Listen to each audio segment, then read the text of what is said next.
Okay, anchor साहब ने और मोबाइल भाई ने कुछ ज़्यादा ही कह दिया मेरे बारे में।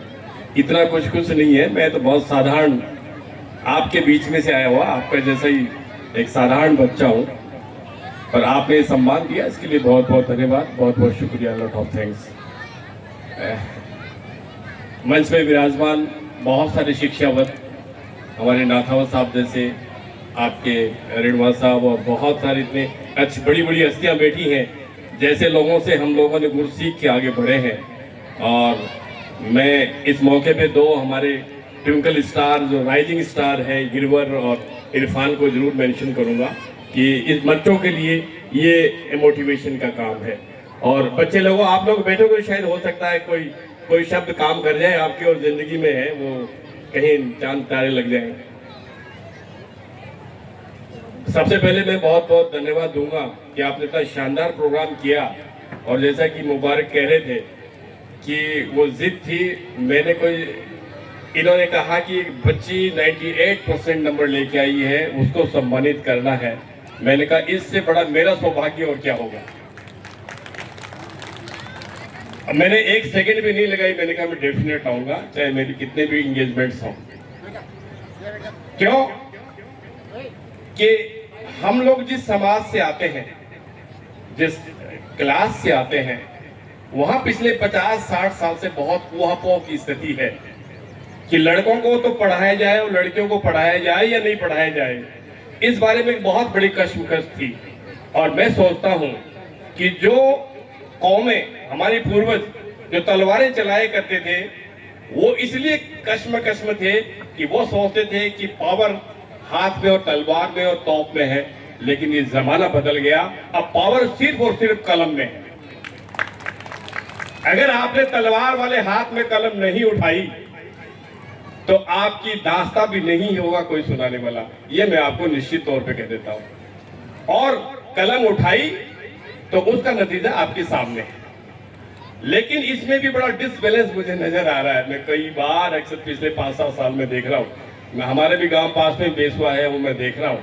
और वाइफ भी मेरी गांव से जुड़ी हुई है, 10 साल से सरपंच है, इसलिए मैं आता जाता रहता हूं। बच्चों के लिए बड़ी भारी प्रॉब्लम थी, गर्ल्स स्कूल बनाई हमने।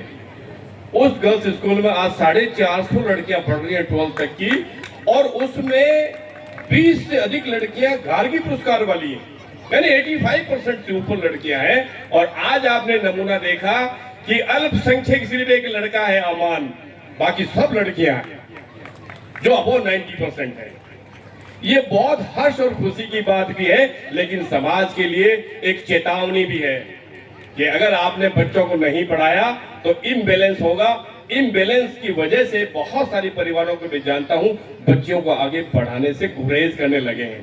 किस बच्ची का रिश्ता कहां होगा। ये चोटिया जी बैठे, पिछले दिनों इस्लामिया कॉलेज में वहां फंक्शन था, वहां भी मैंने ये बात कही कि मैंने कहा यू हैव टू थिंक कि हमारी लड़कियां अबो 90% और मेजोरिटी ऑफ गर्ल्स बहुत अच्छा परफॉर्म कर रही हैं, और बच्चों की क्या हालत है। मेरे हिसाब से इससे अच्छा कुछ नहीं सकता। आज प्रोग्राम्स में भी देखा कि एकमात्र बेचारा अक्षय, उसको भी लड़कियों की ड्रेस पहन के आना पड़ा। तो उसने सोचा मैं अकेला लड़का क्या करूंगा, इसलिए मैं भी यूनिफॉर्म बदल रहा हूं, लड़कियों वाली पहन लेता हूं। कहीं ये स्थिति नहीं आ जाए। ये इम्बैलेंस है, समाज के एक दो पहिए हैं, एक हमारी फीमेल है, एक मेल है। दोनों पहियों का बैलेंस चलेगा तो समाज अच्छा चलेगा। नहीं तो ऐसा नहीं हो कि वो एक बहुत अच्छे फॉरेन राइटर ने बुक लिखी जिसमें लिखी कि हमारे समाज में मेल इज पब्लिक और फीमेल इज प्राइवेट। सारे पब्लिक वर्क में मेल रहेंगे, चाहे वो शमशान में जाइए, चाहे आप मंदिर मस्जिद में जाइए, चाहे आप समाज में आप राजनीति करिए या प्रशासनिक सेवाओं में जाइए। मेल अब से कुछ सालों पहले तक पब्लिक था और फीमेल थी वो प्राइवेट थी। अब कहीं उल्टा नहीं हो जाए कि मेल जो है वो प्राइवेट हो जाए और फीमेल पब्लिक हो जाए। ये इसलिए वार्निंग का है कि आप लड़कों की भी तरबियत पे ध्यान दीजिए। और मैं समझता हूं कि इसकी बेसिक वजह, हमने ये कोशिश भी की जानने की कि समाज किस ओर जा रहा है। मैं समझ रहा हूं कि ये एक कायम खानी समाज या मुस्लिम समाज की बातें सभी समाजों में मोर लेस एक जैसा ही है। नाथा साहब बैठे हैं, मैं समझता हूं कि राजपूत समाज में भी इससे कोई बेहतर पोजीशन नहीं होगी। और चार समाज आप सब लोग बैठे हैं, आप लोग लड़कियां जितनी प्रोग्रेसिव हैं उस कंपैरिजन में लड़के उतना प्रोग्रेस नहीं कर पा रहे हैं। इसकी खास वजह क्या है? आप लोग सारे शिक्षाविद हैं, मेरे हिसाब से इसकी वजह हम लोग पेरेंट्स हैं। हम पेरेंट्स ने, ये बच्चियां तो बेचारी चूल्हे चाकी करती हुई घर में बैठी बैठी पड़ गई, कहीं इनको बाहर जाना नहीं, बाजार में बैठना नहीं। हमारे वाले बच्चों को तो मटर गश्ती करनी है, बाजार में जाना है, हीरो होंडा मोटरसाइकिल लेनी है, और आजकल आपने थार और दिला दी तो धड़ाधड़ ठोकना है और अगले को भी मारना है और खुद को भी मरना है। तो इसका जिम्मेदार कौन है? इसका जिम्मेदार हम खुद हैं। हमारे पेरेंट्स को ये पता नहीं कि मेरा बच्चा रात को 11 बज गया अभी कहाँ है।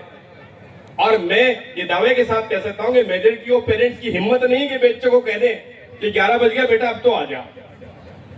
अगर ये हालत रही तो इसका जिम्मेदार कौन है? कोई दूसरा बाहर से आके तो आपको जागरूक करेगा नहीं। जागरूक आपको खुद को होना है। बच्चों की तरबियत आपको कैसे करनी है, बच्चों को शिक्षा कैसे देनी है, ये बहुत कुछ पेरेंट्स पे डिपेंड करता है।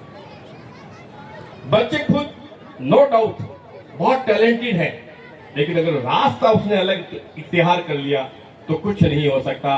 शेक्सपियर कहता है कि teen age is the turning point of life. Teen age 13 से 18, 13 से 18 साल तक आप बच्चे पे ध्यान दे दीजिए। वो कह रहा है कि एक सर्किल है जिससे 7 रास्ते निकलते हैं, और 7 रास्तों में से कौन सा रास्ता चुन लिया उससे वापस आने का रास्ता नहीं है। आप उसी रास्ते पे जानना है। आपने अपराध की दुनिया चुन ली, आपने नशे की दुनिया चुन ली, आपको गांजा बेचना है, आपको स्नैक बेचनी है वो चुन ली, या आपको पढ़ना है वो चुन लिया, या आपको खेल में जाना है स्पोर्ट्स चुन लिया। जिस रास्ते में चला गया जिंदगी भर आपके ऊपर उसकी छाप रहेगी।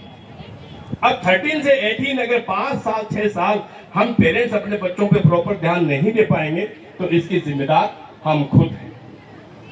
तो हम इसको देखें कि समाज किस ओर जा रहा है और हम इसको आगे किस तरह से ले जाएं। अगेन हम तो अभी तक एलिमेंट्री एजुकेशन की बात कर रहे हैं, जबकि दुनिया इससे बहुत आगे बढ़ गई है। साइंस एंड टेक्नोलॉजी को देखिए आप, आज ईरान जैसे एक छोटे से देश ने एक सुपर पावर के, आप यूं कहिए कि आपके सबको पता है क्या हालत है, ये किस लिए हुई? सिर्फ और सिर्फ साइंस एंड टेक्नोलॉजी के अडॉप्शन की वजह से। उन्होंने टेक्नोलॉजी को अडॉप्ट किया। आप देखिए आमने सामने तो कहीं लड़ाई, गोली नहीं चली। और हमारे यहाँ आज भी किस्से चलते हैं कि वो 71 के वार में गोली सीने में खाई थी, पीठ में नहीं खाई थी भाई, अब वही गोली चलेगी नहीं। अब आपको सिर्फ बटन से चलना है, कंप्यूटर से चलना है, ईच एंड एवरीथिंग ऑटोमेटिक हो गया। यानी कि एजुकेशन भी इतनी साइंटिफिक और टेक्नोलॉजी ओरिएंटेड हो गई है कि आपको एजुकेशन में भी गुणवत्ता की जरूरत है। एजुकेशन सिर्फ एलिमेंट्री एजुकेशन की बात नहीं है कि मेरा बेटा 95% नंबर लिया है, 94% नंबर लिया है, लेकिन कंपटीशन में बहुत टफ है। मुझे याद है कि मैं जब 11th मैंने की थी तो मुकुंदगढ़ कॉलेज में हम पढ़ते थे, मेरे 71% में मैं राजस्थान में मेरिट में कहीं ना कहीं मेरी पोजीशन थी। लेकिन आज 95 के बाद में भी पोजीशन नहीं आ रही है। लेकिन अफसोस भी है कि फिर कंपटीशन की जब बात आती है तो ये बच्चे क्यों नहीं स्टैंड कर पा रहे।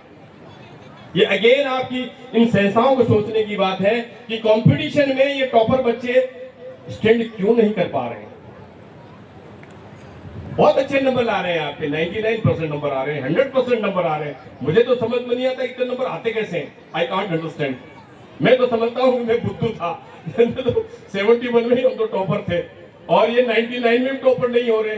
अब ये क्या शिक्षाविदों को, इनको आपको पता, आप लोग हंस रहे हैं, आपको पता है ये क्या माया जाल है किस तरह से कि 100 में से 100 नंबर कैसे आते हैं। I can't think of it, I can't never think it. मैंने बहुत बार, कई बार सेमिनार्स में बहुत सारे मतलब जो पॉलिसी मेकर्स के साथ में भी डिस्कशन हुआ, लेकिन मैं भी ये पैटर्न ऑफ आपका कैलकुलेशन, आप कैसे कैलकुलेट करते हैं। अभी इरफान बैठा हुआ, ये इरफान ने और मेरे बेटे ने भी साथ ही इंटरव्यू दिया यूपीएससी का, अभी सिलेक्ट हुए। तो 50% मेरे ख्याल से लेस देन 50% वाला टॉपर है। 50% से कम लाया वो यूपीएससी ऑल इंडिया टॉपर है। और ये लड़के 99 और 50, 100% ला रहे हैं। आई कांट अंडरस्टैंड कि जो दुनिया की टफेस्ट एग्जाम है, दुनिया की बेस्ट एग्जाम है, उसमें 50% वाला टॉपर है और आप लोग 99% लाकर भी टॉप नहीं करते, तो नंबर नहीं दे रहे। तो मेरा कहने का, मैं आई एम नॉट क्रिटिसाइजिंग, मेरा कहने का मतलब है आपको शिक्षा की गुणवत्ता के साथ और शिक्षा को प्रैक्टिकल ओरिएंटेशन की ओर ले जाना पड़ेगा। प्रैक्टिकल जिंदगी में वो उसको कैसे काम की चीज है वो आपको उस बच्चे को सिखाना पड़ेगा कि आप यहाँ 100% नंबर ला करके भी प्रैक्टिकल लाइफ में आप उस एजुकेशन को कैसे काम में लेंगे। एजुकेशन का मतलब नौकरी प्राप्त करना और डिग्री हासिल करना नहीं है। वो कहते हैं कि डिग्री तो सिर्फ खर्चे की रसीद है कि आप इस स्कूल में पढ़े और आपको इतने नंबर आए, आइए आपकी खर्चे की रसीद, आपने इतना पैसा खर्च किया, ये मिल गई आपको। दुनिया में जाकर के आप उस शिक्षा को कैसे काम में लेंगे, दैट्स वेरी इंपॉर्टेंट। और वो जब तक नहीं होगी वो क्या होगी। ये इरफान यहाँ मेरे सामने बैठा हो, यूपीएससी में एथिक्स बहुत बड़ा इंपॉर्टेंट रोल प्ले करता है। एथिक्स का पेपर होता है पूरा का पूरा 250 नंबर का, और मैं समझता हूँ ज्यादातर लड़के उसमें पिटते हैं, या तो लिखते हैं वो झूठ लिखते हैं। कैसे एथिक्स लाइफ इंसान की लाइफ का इंपॉर्टेंट पार्ट है। Morality, humanity, humility, sympathy, empathy, the lot of things, वो आप जब तक बच्चे को नहीं सिखाएंगे वो एक अच्छा इंसान है। मैं तो हमेशा मेरे बेटे को भी कहता हूं तो आईएएस बने या नहीं बने, पर अच्छा इंसान जरूर बनना।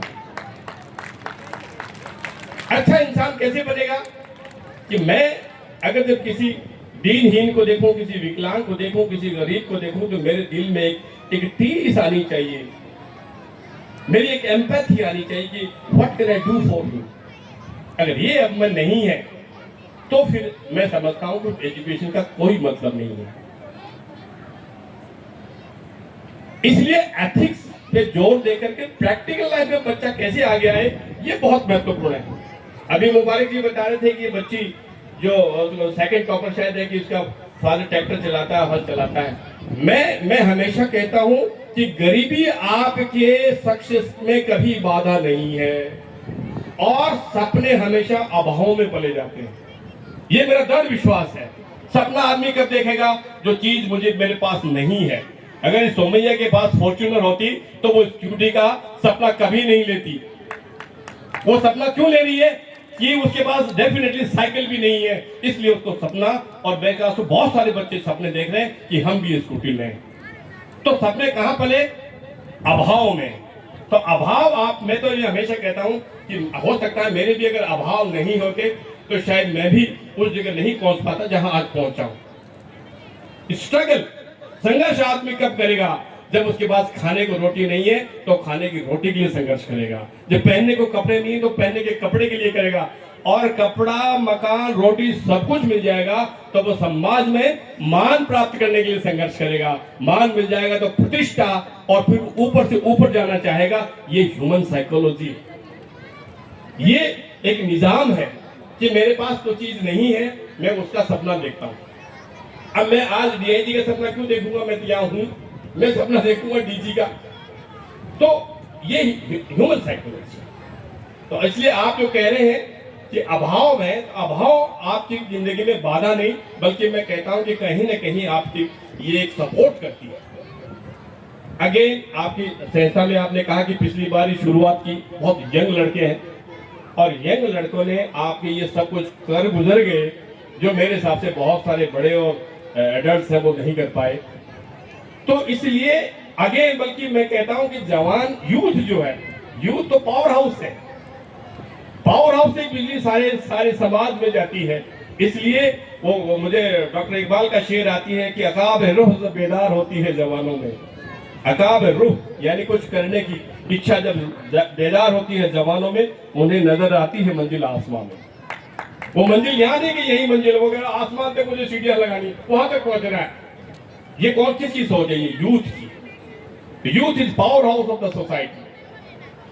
और ये पावर हाउस अगर जब काम करने लग गई तो मैं समझता हूं कि रोशनी की कोई कमी नहीं होगी, समाज में कहीं अंधेरा नहीं होगा। तो मेरी तरफ से आपको बहुत बहुत शुभकामनाएं।